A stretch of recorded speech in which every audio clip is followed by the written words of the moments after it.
Before the era of DLC, there was no such thing as pulling your punches. You either had a complete game or a complete joke, both of which I was more than happy to play as a kid.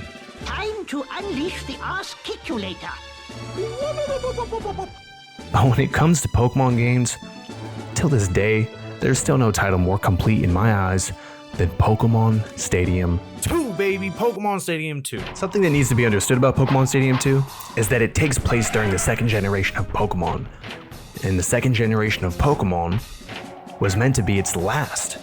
It was uncertain whether or not the franchise would hold its relevance moving forward, so it really feels like the developers put everything they had into this one title.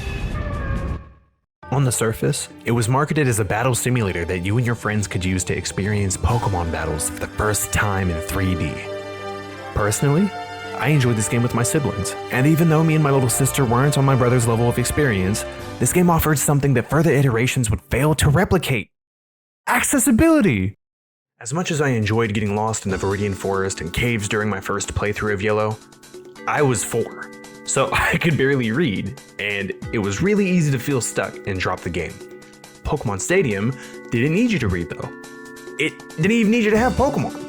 All the Pokemon were accessible from the jump and the rental battles, so even if you were a complete newcomer, you would be able to assemble your dream team in a matter of minutes. Whoa, wait, hold on, what was that? You don't understand battling. Don't even trip. Mario's creepy uncle's got you covered with anything you need to know, from type advantages, movesets, strategies, all there at the Pokemon Academy. What? You don't want to battle Pokemon, you want to be one instead? Even better! The minigame selection is full of amazing games that'll have you questioning why they didn't make sequels off of these alone. And it's because of one thing: visuals. When you go from this to this? What now? The hit lands right off. Here it comes! Thunder! Whoa! KO'd by one hit! That's a core memory! But when you go from this A psychic blast! to this,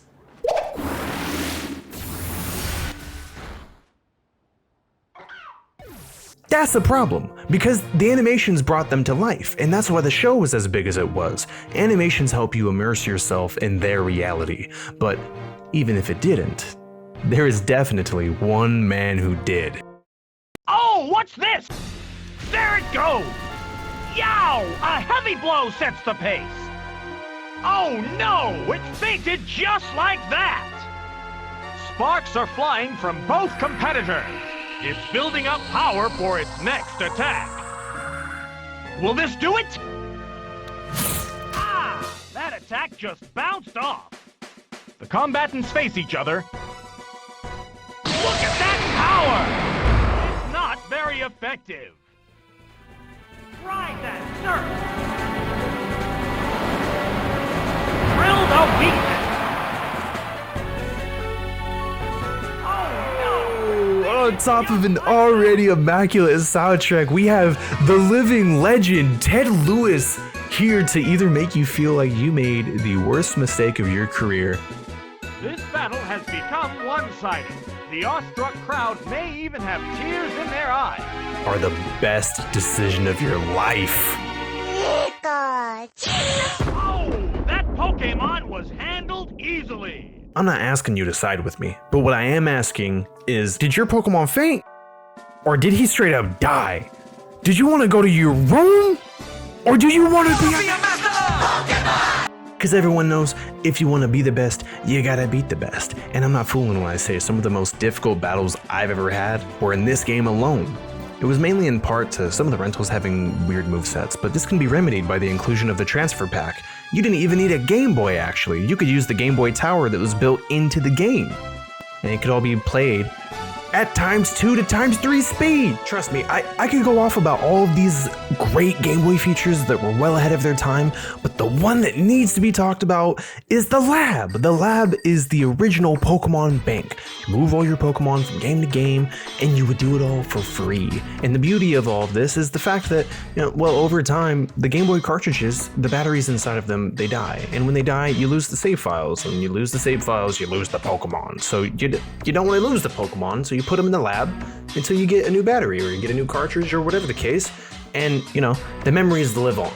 Even if you're just a newcomer, not in need of nostalgia, like I said, this game is accessible for everyone, and I think that's why they included the Gym Leader Castle. The Gym Leader Castle is essentially the main game story without the adventure aspect. You take on every gym leader in order to collect all 8 gym badges, which you will use to advance to the Elite Four and eventually the champion. More challenges lie ahead, but I'll leave those as a surprise for all of you first-timers who will be enjoying these games on the Switch soon. Although the transfer pack features are unavailable in the newer versions, I don't doubt that fans will still find a lot to appreciate about these games. And even though the Pokémon Company has given us a lot to be excited about moving forward, I'll always look back in hopes that we will see the return of Pokémon Stadium.